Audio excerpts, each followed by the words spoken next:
The overall goal of this procedure is to investigate the function of the transcription factor NF-kB in the adult brain.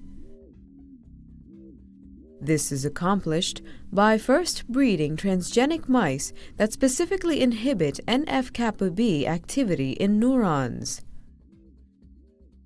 The second step of the procedure is to test the behavioral consequences of the NF-kB inhibition using the spatial pattern separation, or Barnes maze.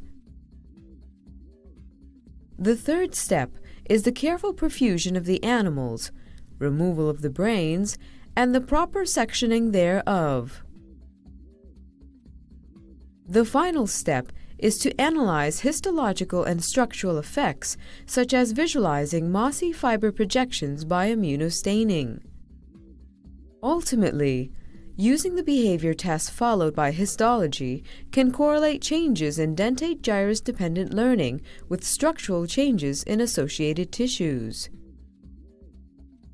The main advantage of this technique over existing methods like Morris water maze is that spatial pattern separation Barnes maze offers the opportunity to specifically measure dentate gyrus-dependent learning processes as well as neurodegeneration and regeneration in this brain area.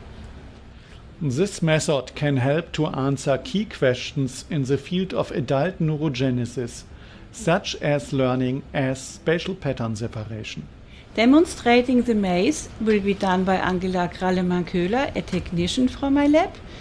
The perfusion will be presented by Peter Heimann, a research associate. Then the sectioning of